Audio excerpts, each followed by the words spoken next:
بیسەران و بینەرانی سبەیکاست ئەم کاتتان باش. من فەریدون عارف خۆشحاڵم لە پرۆگرامێکی نوێ لەگەڵتانم.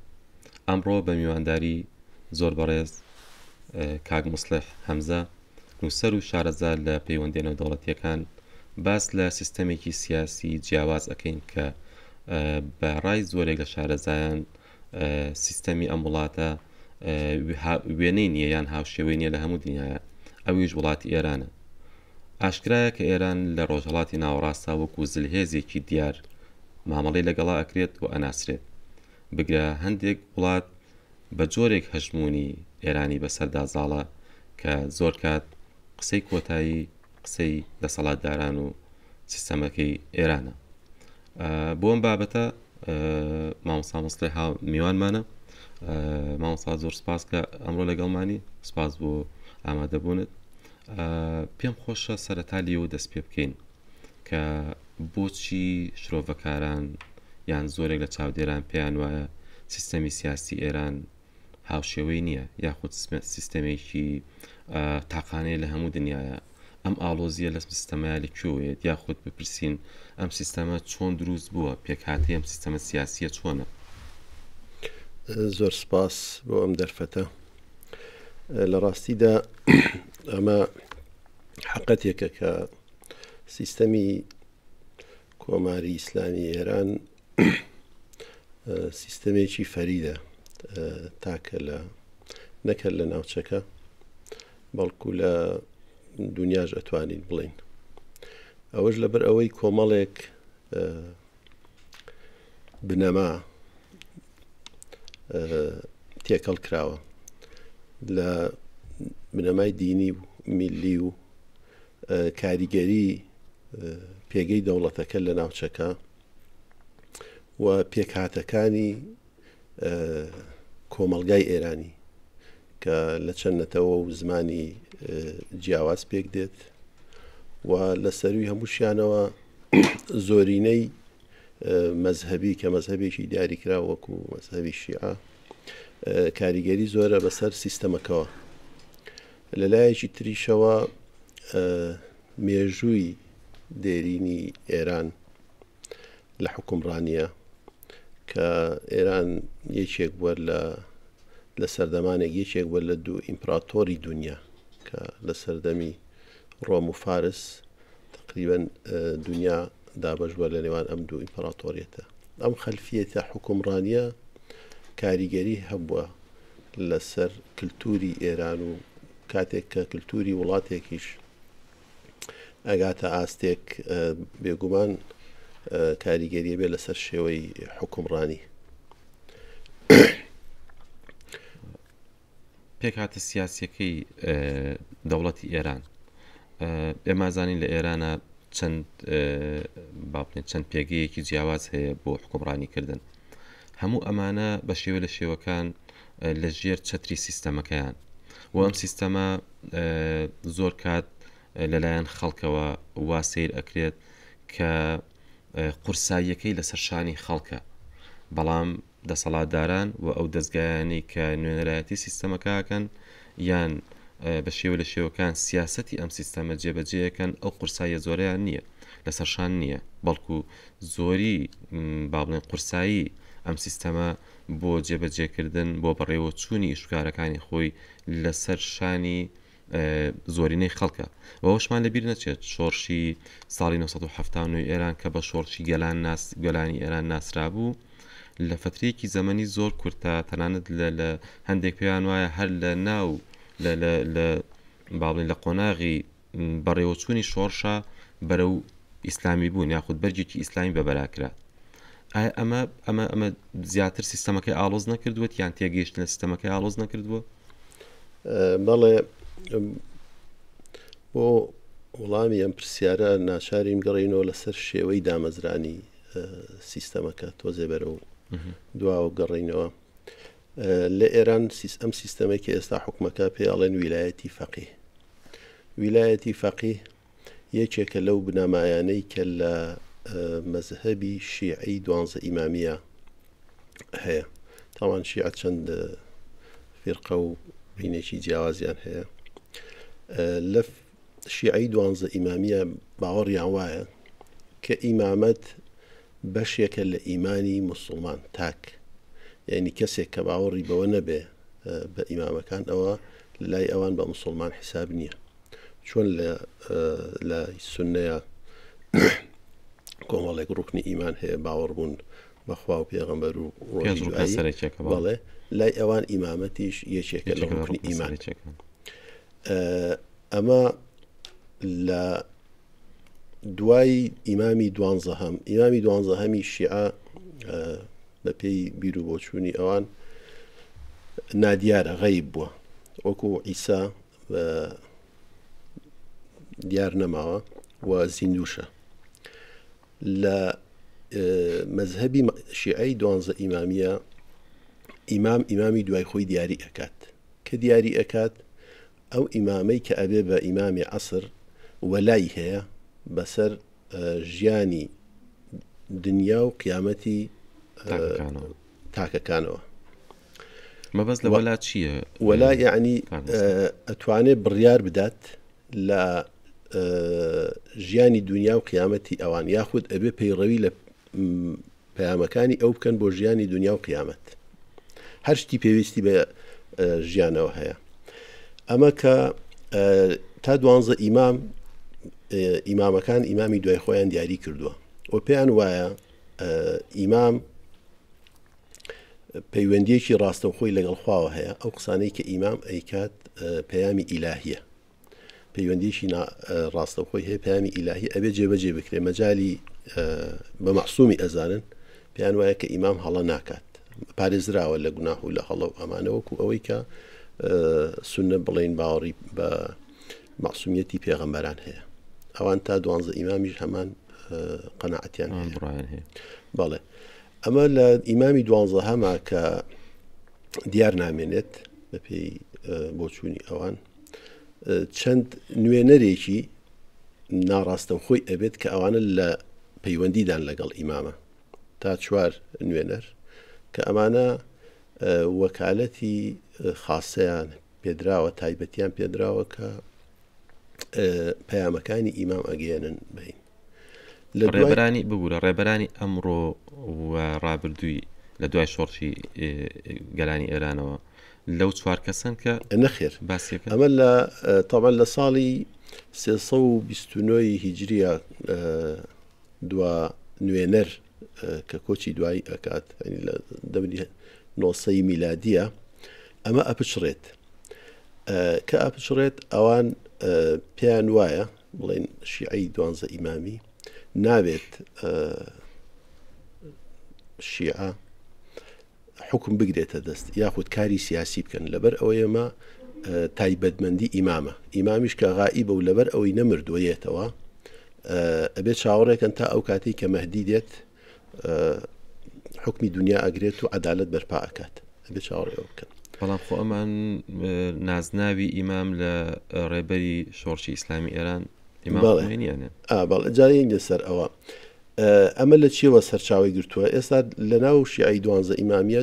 دوو ئاراستە هەیە. ئاراستەیەکیان کە پێی وایە نابێ دین یان مەزهبی شیعە تەداخل لە سیاسەتا بکە، ئەمە سەرچاوەکەی بۆ ئەگرێتەوە لەبەرەوەی چاوەڕێی ئیمام مەهدین. بەشی دووەمی کە ئیمام خومەینی ڕێبەرایەتی ئەکات و یا ئەتوان ئەوان پێڵێن بوونیان گوزار دامەزرێنەری ویلایەتی فەقیه بەم فۆرمەی ئێستای، ئیمام خومەینی ماوەی 13 ساڵ دوورەخرێتەوە لە ئێران. لەو ماوەیە بەشێکی زۆری لە عێراق بەسەر ئەبات. لە عێراق یەکی لەو کتێبانەی کە دیراسەی ئەکاوی خوێنێتەوە کتێبی ئەحکام سوڵتانیەی ماوەردیە. ماوەردی زانایەک بووە کە لە هەزاری زایانی لە سەردەمی دەوڵەتی عەباسیە بۆ لە ئەنجامی هەرج و مەرج و دروستبوونی شۆڕش و سەرکوتکردن و دروستبوونی کێشە لە ناو دەوڵەتەکەیە وەکو چارەسەرێک کۆمەڵێ بنەمادا ئەنێ بۆ دەوڵەت. لەو کاتەیە ئەمە وامان لێ ئەکات ئەم شتانە هەمووی بابەتی تر ڕاکێشێت چینەوە دوورتر.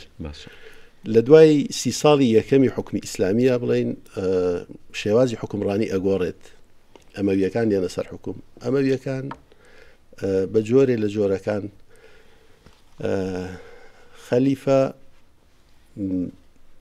بڵێن دەسەڵاتی سیاسی لە دەستا مەدرسەی زانستی دینی لە مزگەوت جیا ئەکەنەوە ئەوەی کە ئێستا تۆزێ نێوانێ دروستەکەن لە نێوان دەسەڵات و لە نێوان زانایانە لە سەردەمی عباسیە کە ئەمەوا ئەکات جاری وهەیە خەلیفەی ناشایستە هەڵەبژێردرێت یا ئاگای لە دینیە ئەمانە ماوەردی کۆمەڵێ بنەمادا ئەنێت بە سیاسیکردنی دەسەڵات بە ئیسلامیکردنی دەسەڵات هێز داهات ئەو پێڵ لە تەسیس وە سیاسە دامەزراندنی ئەم سێ هینەوە بە سیاسیکردنی دین کاریگەریی لەسەر ئیمام خومینی کە ئەمە ئەخوێنێ کە لە عێراق ئەمە ئینەکات و خۆشی بارودۆخی ئێران بە بارودۆخێکی خراپی ئابووری و سیاسی و ئەمنیاتێ ئەپەڕێت بەڵێ لە سەردەمی محەممەد ڕەزاش لە دیێت ئەم مەسەلەی ویلایەتی فەقیه لەگەڵ ئەم بۆچوونەی ماوەردیە شتێک ئیستینتاج ئەکات ئەم ویلایەتی فەقیهەی کە ئێستا ئەتوانێت وەلی فەقیه بە نوێنەرایەتی ئیمامی زەمان حکمی وڵات بکات ویلایەتی فەقیه لەسەرم ئەساسە دامەزراوە لە سەرەتاوە بەشێکی زۆر لە مەرجعی شیعە بڵێن ڕەیان لەگەڵ ئەم شێوە هینا نەبووە بەڵام دوای ئەوەی کە بارودۆخی ئێران وردە وردە بەرەو گۆڕانکاری ئەڕوات و ئاڵۆز ئەبێت ئەم ویلایەتی فەقیه ئەبێتە بنەمای دەوڵەتی تازەی ئێران بەڵام لە ئینقلابی ئێرانە تەنها ئیسلامیەکان یاخود مەلا یا ئەم حیزبانی کە لە ژێر هەژمونی خومینیا بوون کاریگەریان نەبوو کۆمەڵێک ئاراستەی تر هەبووە لە بۆ نمونە لە سەرەتای ئینقلابەوە نازەتی ئازادی و میلیەکان میلیگەرە ئەوانێکی قەومی بوون و چەپ ئەمانە لەگەڵ ئاراستەی ویلایەتی فەقیه یا ڕۆحانیون یا مەلا بەهەر ناوێک بێت بە هەمویان ڕۆڵیان ئەبێت لە ئینقلابی ئێران هەر بۆیە ناویان نابوو شۆڕشی گەلانی ئێران بەڵێ خومینی لە سەرەتای سەرکەوتنی شۆڕشە ئەڵێت ئێمە وڵات دەوڵەتێکی میلی پێک ئەهێنین یعنی حکوومەتێکی میلی دەوڵەت بە ئیستلاحی ئەوان یعنی حکوومەتێکی میلی پێگەهێنین لە وتارێکی ترا ئەڵێ مارکسیستا ئازادن ئەس ئیبراز عەقیدەش مارکسیەکان لەم دەوڵەتەیە ئازاد ئەبن طبعا مارکسیەکان دوو شێوە بوون چەپەکان بەڵام گروپی جیاواز بوون حیزبی توودە و مجاهدی خەڵقیش مارکسیستی ئیسلامی بوون سۆسیالیستی ئیسلامی کە ئەمانە لەبەر ئەوەی هێزی ڕێکخراو بوون لەو سەردەمەیە و هێزی چەکداریان هەبووە ڕۆڵ و کاریگەریان زۆر بووە لە سەرکەوتنی شۆڕش یا لەگرتنی ئەو شوێنانەی کە پێویست بە شەڕی تا بکرێ بەڵام هەژمونی پیاوانی ئاینی ئەوەندە گەورە بووە بەسەر مجتەمەعی ئێرانە ئەمانە تەمسیلی نوخبەیان کردووە بەڵام پیاوانی ئاینی نوێنەرایەتی زۆرینەی خەڵکی ئێرانیان کردووە ئەمە وای کردووە نەتوانن لە بەرامبەر ئەم زۆرینەیە خۆیان بگرن ئیتر دوایی نەسەر ئەوەی چۆن پێم خۆشە لە ئێستاە کە باس لەواکەین کە چۆن پیاوانی ئاینی یاخود ئەوانەی کە نزیک بوون لە ئیمام خوێنی چۆن توانیان دەسەڵات بگرن نەدەست پێم خۆشە پرسیاری ئەوە بکەم پرسیارێکی جەوهەری ئەم سیستەمەی ئێران کە لە دوای شۆڕشی گەلانی ئێران لە ساڵ 1970 دامەزراوە ئەم سیستەمە شەرعیەت و ڕەوایەتی لە چی وەرگرتووە سیستەمی ئێران کە لە دوای ئینقیلابەوە دەستور دائەنرێت دەستورێک ئەنووسرێتەوە لە ساڵی یەکەمە ساڵی یەکەمی ئینقیلابە لە ساڵی 1970 ئینتیخابات و ڕاپرسی ئەکرێت لە یەک ساڵە یەکێک لەوانە بۆ دەستورە بێت لەم دەستورات جێگیر ئەکرێت کە سیستەمی سیاسی لە ئێران لە ژێر چاودێری ویلایەتی فەقیه ئابێت لە دەستورەکەیە ئەم دەستور ئەخرێتە ڕاپرسیەوە طبعا کە ئەڵێ ویلایەتی فەقیه ئەو کەسەی کە لە ڕەسی نظامایە یعنی پەیوەندی هەیە لەگەڵ خوا پەیامەکانی ئەو پەیامی خوان لە ئیسلام وەرەگرێت شەرعیەت بۆ نمونە خومەینی لە سەرەتای انقلابە کاتێک باسی بارودۆخی اقتصادی وەماکەن ئەڵێ ئێمە بۆ اقتصاد شۆڕشمان نەکردووە اقتصاد وەسیلەیە ئێمە بۆ چەسپاندنی بنەماکانی ئیسلام شۆڕشمان کردووە جا شەرعیەت و ڕەوایەتی لەمە وەرگرتووە کە ئێمە ئەم شۆڕشە بۆ چەسپاندنی بنەماکانی ئیسلام و لە مەزهبەکەی ئەوانیشە وەلی فەقیه ڕاستەوخۆ پەیام لە خواوە وەرئەگرێت شەرعیەت لەوە وەرەگرێت هیچ کەسێ لە سەروی ئەوە نییە بەڵام چۆن دابەشکاریەکە کراوە لە ساڵی یەکەمەوە کوڵێن دەستور ئەنووسرێتەوە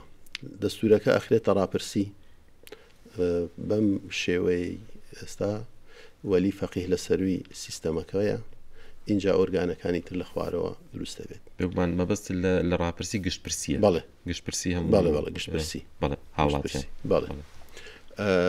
لە گشتپرسیە ئەوان پێیان وتۆ ڕیفراندۆم ئەو کاتەش بەڵێ ڕیفراندۆمیان بۆ کردووە لەوە سیستەمەکە جێگیر ئەبێت باشە لەم سیستەمەیە ئێمە زانین کە وەگوی پێشتر باسم کرد ڕێبەری باڵا سەر کۆمار ئەمانە هەریەکەیان پێگەی تایبەتی خۆی هەیە بەڵام دەوڵەت ئەوەی حکوومەت با بڵێ حکوومەت پێگەی حکوومەت چیە لەم سیستەمەیە لە سیستەمی ئێران لە دوای لەسەری هەڕەمی سیستەمەکە ڕابەر هەیە کە وەلی فەقیهە وەلی فەقیهی مطلق یعنی هیچ شتێک نییە ئەوەی پەیوەندی بە ژیانی خەڵکەوە هەیە ئەو نەتوانێت قسەی تیا هەبێت لە دوای ئەوە مەجلیسی شورای ئیسلامی هەیە کە پەرلەمان بڵێ لە پەرلەمان هەیە مەجلیسی خوبرەگان کە پسپۆران پێم وایە بێ ڕزبەندەکە بن شێوە ڕێبەری باڵا سەر و کۆمار پەرلەمان شورای پاسەوان ئەنجومەنی شارەزایان بەڵێ شارەزانی ڕێبەری ئەنجومەنی دیاریکردنی بەرژەوەندیەکان سوپا و هێزی بەرگری ئەوەی کە بۆ من گرنگە بزانم سەر و کۆمار کە با بڵێن سەرۆکی ئەنجومەنی وەزیرانیشە بەڵێ لە هەمان کاتە مەوەسم لەوەیە پێگەی ئەم چییە لە دەسەڵاتە چکە بۆ خۆمانزانی لە هەموو وڵاتێکە کەوتت سەرۆکی حکوومەت ئیتر دەسەڵاتی یەکەمی هەیە لە جێبەجێکردنی هەموو ئەو شتانی پەیوەندی بە دەستورەوە هەیە جا بۆ وڵامی ئەوە بێ لە هەڕەمەوە دەست پێ بکەین باشە لە ڕێبەری باڵاوە لە ڕێبەری باڵاوە ڕێبەری باڵا لە ئێران دەسەڵاتی عەزلکردنی سەر و کۆماری هەیە و دەسەڵاتی تەنسیبی هەیە بەبێ گەڕانەوە بۆ پەرلەمان سعرز دەکەم طبعا دوای هەڵبژاردننی لەلایەن خەڵکەوە باشە دوای هەڵبژاردننی ڕێبەر بڕیاری دەست بەکاربوونی بۆ دەرەکات ببورێت خوا پێش ئەوەی کە باسەوە بکەین ڕێبەری باڵا چۆن دیاری ئەکرێت ڕێبەری باڵا ئەوە یەکێکە لە کێشەی نێوان باڵی حافزکار لەگەڵ ڕیفۆرم خواست شێوەی دیاریکردن یەکێ لەو مەجلیسانەی کە جەنابەت باسی کرد مەجلیسی خوبرەگان کاری ئەوەیە کە ڕێبەر هەڵبژێرێت ئەنجومەنی شارەزایان بەڵێ ڕێبەر هەڵبژێرێت هەر بۆ ئێرانوستا ئەنجومەنی شارەزایانی ڕێبەری بەڵێ ڕێبەری ئەوانە چاودێری وەکو لە دەستورە هەیە چاودێری ڕێبەر ئەکەن و لە کاتێکا کە بزانن ڕێبەر توانایی بەڕێوەبردننی وڵاتی نیە حەقی لێپرسینەوە یاخود گۆڕین یا هەڵبژاردن هەموو ئەمانە ئەرکی ئەمانە لە چێ پێک هاتون ئەم ئەنجومەنە بۆیە ئەوترێت کە سیستەمی سیاسی ئێران زۆر ئاڵۆزە لەی شوێنی دنیا ناچێت یان تۆ سیر کە لە هەموو دنیاە چەند ئەنجومەنێکت هەیە یان سەر و کۆمارت دێ ئەنجومەنی وەزیران دێ پەرلەمانت دێ ڕەنگە وەکو ئەنجومەنی پیرانت هەیە بۆ نمونە وەکو ئەمریکا بەڵام لە ئێرانە ینی ئەنجومەنەکان زۆرەوە دەسەڵاتەکان شێوازەکان جیاواز لە ئێران ئەوەی کە خاڵی جەوهەریە کەس قسەی کۆتایی لانیە هیچ موسسەیەک بەڕێبەری باڵاشەوە لە خوار ئەوە نەخوار ئەوەیە کە یەکێ لە خاڵەکانی کە سیستەمەکە بە ئالۆزیێتە پێشتا ئەوەیە کەس دەسەڵاتی تەواوی نییە هەتا لە بوارەکەی خۆشیە بۆ هەر پرسیارەکەی من ببوورە ئەوکوتم ئەنجومەنی شارەزایان کە دەسەڵاتی ئەویان هەیە ئەتوان لێ پرسیینە و لە ڕێبەری باڵا بکەن ئەمانە لەکوێ پێک هاتوو ئەمانە بە هەڵبژاردن ئەکرێت 8 ساڵ جارێک بەڵام ئەمانە ئەبێ مەرجی هەیە ئەوەی کە ئەبێت بە ئەندامی ئەوە نیوەی ئەمانە ڕۆحانین بڵین پیاوی ئاینین ئەبێ پلەی چەند پلێ دیاری کراوە ئەم پلانەی لە بواری فقهی شیعە بڕی بێت لە سەرتاسەری ئێران هەڵبژاردنیان بۆ ئەکرێ بەڵام کاندیدەکانی ئەوەی کە خۆی کاندید ئەکات بۆ ئەوە ئەبێ بە فلتەری ئەنجومەنی سیاغەی دەستورات تێپەڕێ پاراستنی دەستور ئەمانە 12 کەسن جازنجیرەکە لێرەوە دەست ئەوەی کە پێیان شورای پاسەوان بەڵێ 12 کەسن ئەم 12 کەسە 6یان پیاوی ئاینین کە لەلایەن ڕێبەرەوە دیاری ئەکرێن پرسیار ئەمانە کێن ئەمانەی هەڵیانە بژێرێت بەڵێ 6یان سپۆری قانونین کە ئەوانیش ئەبێ دوای ئەوەی کە هەڵ ئەبژێرن بڵێن تەشخیص ئەکرێن ئەمانە گونجاون ڕێبەر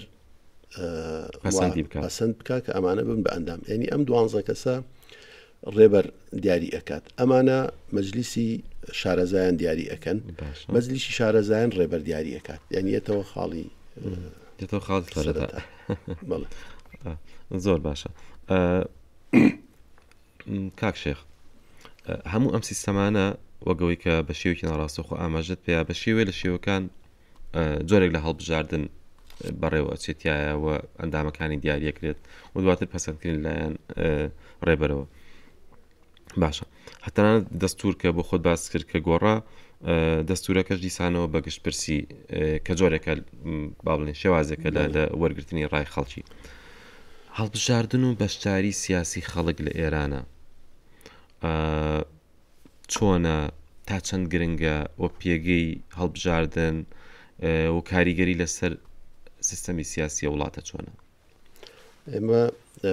وڵامی پرسیارەکەی پێشومان کە بڵێن ئۆرگانەکان یەکبەیەک هینکەین تەواو نەکرد ئەبزانم باشە بە ئۆرگانەکان تەواوکەین سەر هەڵبژار دوایی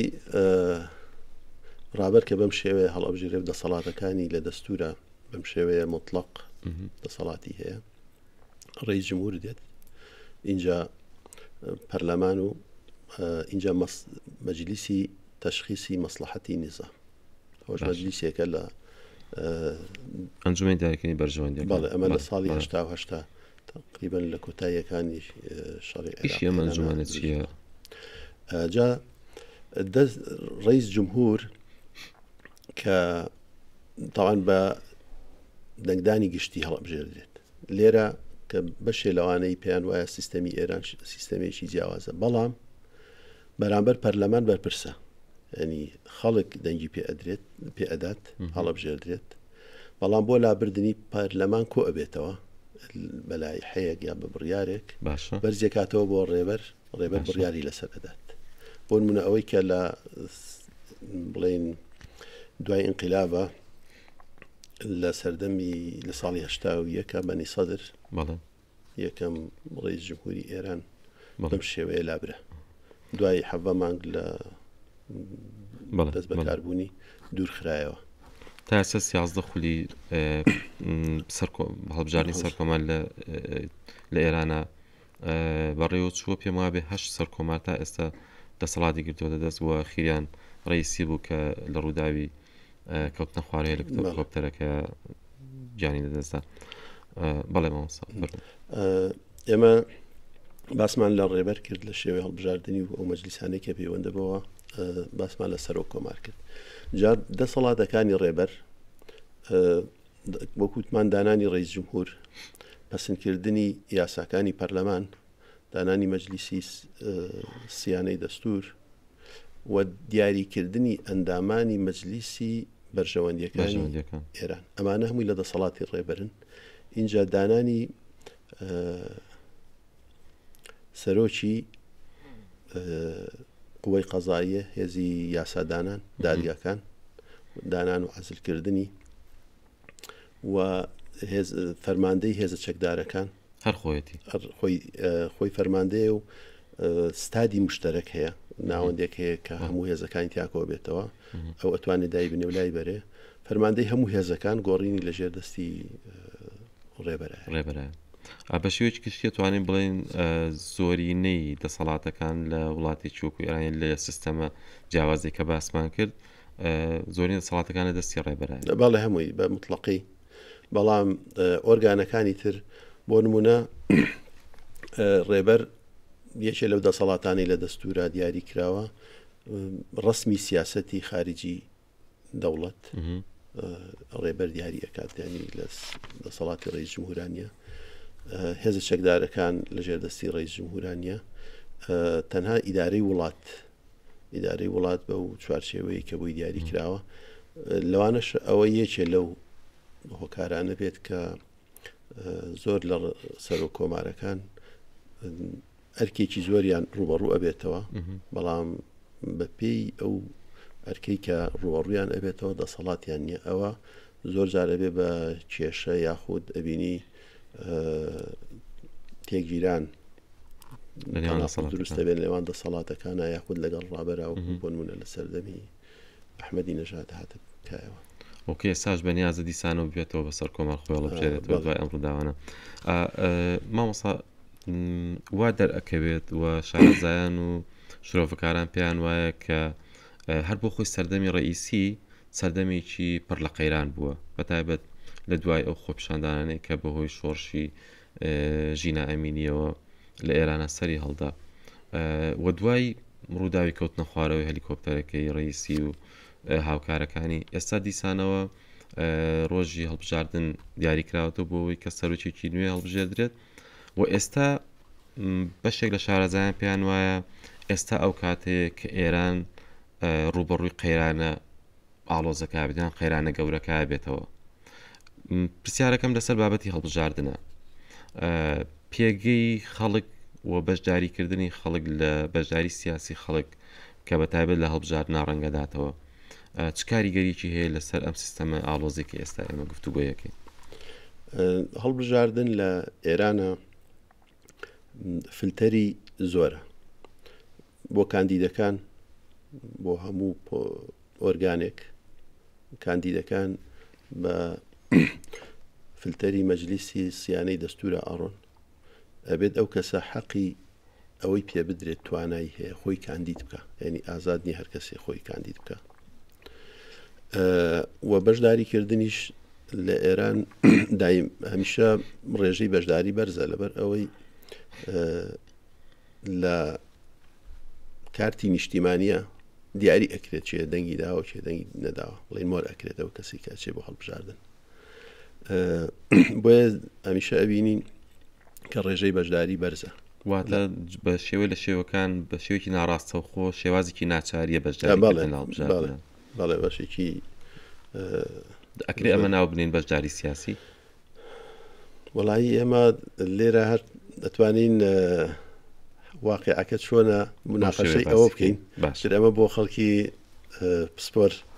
جێهێڵین اینجا ئەمە شێوەی بەشداریکردنەکە بەم شێوەی هەڵبژاردنەکان تۆ ئیختیارە هەیە لە بین چەند بژاردەیە کە بۆ دیاری کراوە بۆ نییە بڵێن تۆ شتێکی وەک وڵاتانی تر ئازادنی کە چێ هەڵ ئەبژێریت ئەوانەی کە لە فلتەری سیاغی دەستورە مەجلیسی سیانەی دەستور دەرئەچن کۆمەڵێ بژاردەیە جاری وا هەیە یەکێک لە هەڵبژاردننی پێشوە حەقی پێدراوە لە هەڵبژاردنێکی تررا ئەوێ خۆی کاندیدکە ئاڵێ ئێستا تۆ سەلاحیەتی ئەوەت نییە شایستەی ئەوە نیت کە کاندید بی بۆ ئەو پۆستە یعنی سیستەمی جمهوری ئیسلامی دابش بۆ بەسەر چەند ئاراستەیەەکە لە ناو ئاراستەکانی سیستەمەکەیە چەند کەسێک کاندید ئەبێت تۆ لە یەکێک لەوانەی کە لە سیستەمەکەیە حەقی ئینتیخابەت هەیە حەقی هەڵبژاردنت هەیە باشە ببوورە هێشتا وەڵامەکەم تا ڕادێک وەرنەگرتووە پێگەی خەڵک باسمان لە پێگەی خەڵک لە پێگەی خەڵکە وەک خۆت جەنابەت باس کرد بەشداریکردنەکە جۆرەکە لە ناچاری لەبەرەوەی لەسەر کارتی نیشتمانەکەیان مۆر ئەکرێت باشە ئەم بەشداریکردنە و بەو نیسبەتە زۆری کاڵی هەمیشە زۆربەی کات با بڵێن زۆرینەی خەڵک بەشدارە بن ئایا پێشتر بۆ خۆی نەخشە ڕێگەیەک یان جۆرێک لە دیزاین کراوە ئەم هەڵبژاردنە بە شێوەیەکی گشتی یاخود نەخێر هەڵبژاردن بە دەنگی خەڵک کاریگەری هەیە لەسەر ئەوەی کە چ ئاراستەیەک دێتە سەر دەسەڵات؟ بەڵێ ئەتوانین بڵین هەردوو ئەم سوورەکەی تایە. لە ئێران ماوەیەکی دوور و درێژە کە کێشەی ئابووری هەیە. لە هەر قۆناغێکە یەکێک کێت وەکو فریاد ڕستێک خۆی دەرەخا بەرنامەیەکی ئینتخابی پێشکەشە کات کە توانێت چارەسەری کێشە ئابوووریەکان بکات. ئەوە چەند جارێک ئەمە کاریگەری هەبووە یاخود ئازادی ڕۆژنامەنووسی و ئازادی بیر و ڕاو ئەمانە کە لە زیاتر ئەوانەی کە ریفۆرم خوازەکان ئیدعای ئەوە ئەکەن ئەمە چەند جارێک کاریگەری هەبوو هەم لە ڕێژەی بەشداری خەڵک هەم لە ڕێژەی بەدەستهێنانی دەنگ. بەڵام لە ئێران شتێکی گرنگتر هەیە کە بەشدارە لە بڕیاردان سنتەر مرکزەکانی لێکۆڵینەوەی استراتیژین. لە ئێرانە ژمارەیەکی زۆر سنتەری لێکۆڵینەوەی استراتیژی هەیە، بەڵام لە ناو ئەوانەیە 4 مرکز هەیە کە گرنگیەکی زۆری هەیە. مرکزی یەکەم مرکزی لێکۆڵینەوەی استراتیژی سەرۆکایەتی کۆمەر، دووەم پەرلەمان، مرکزی لێکۆڵینەوەی استراتیژی وەزارەتی ناوخۆ دەرەوە، مرکزی لێکۆڵینەوەی مەجلیسی بەرژەوەندیەکانی نظام. هیچیان ئەمانە سەر بەخۆین هەمیان بخۆیان ناو دەوڵەتان. بەڵێ ئەمانە کاریگەریان هەیە لەسەر ئاراستەکردنی خەڵک بۆ خەڵک نە.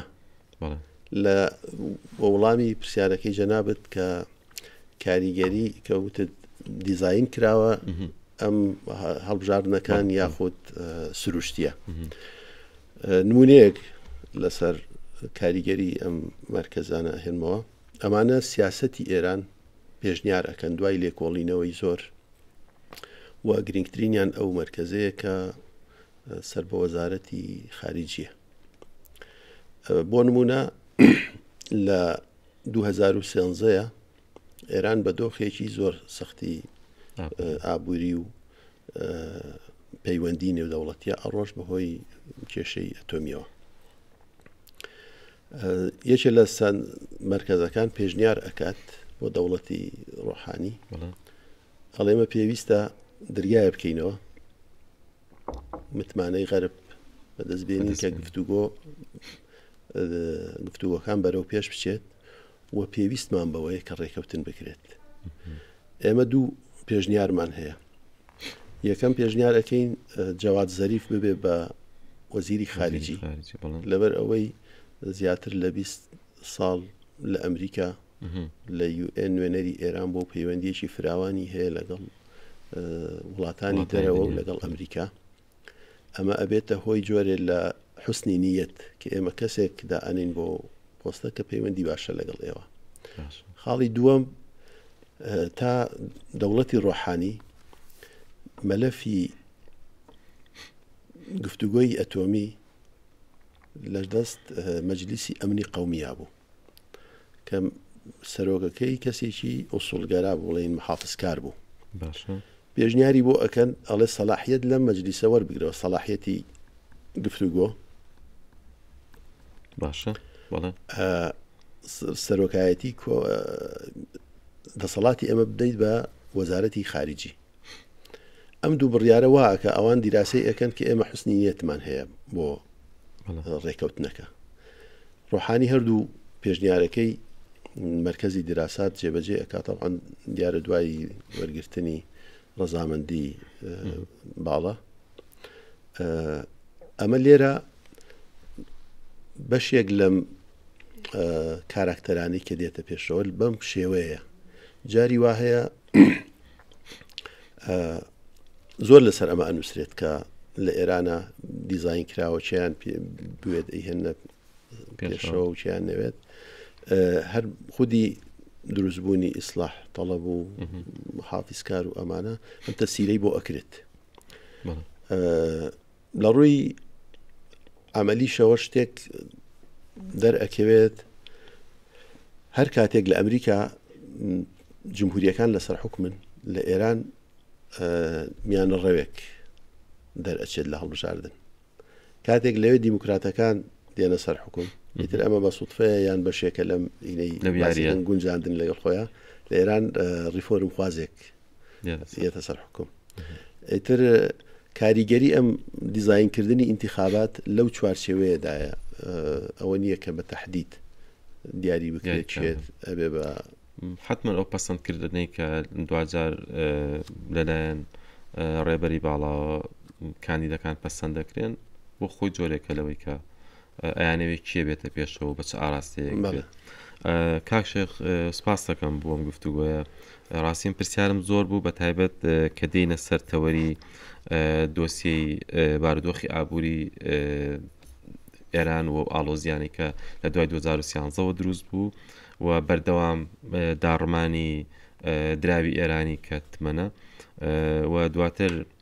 پەیوەندیەکانی کێسە بە شێوەیەکی کورد جەناب ئاماژەتە پەیوەندیەکانی لەگەڵ ئەمریکایە کە بەڕاستی زۆر گرنگی ئێمە و کتەوەرێکی سەرەکی ڕۆژە گفتوگویەکی لەسەر بکەین لە پرۆگرامەکانی داهاتوە و دواتر پێگە و کاریگەری و ڕۆڵی ئێران وەکو زلهێزێک لە ناوچەی ڕۆژهەڵاتی ناوەڕاستە ئەو یەکێک لەو بابەتانێک کە پێم خۆشە لە تەوەرەکانی داهاتوە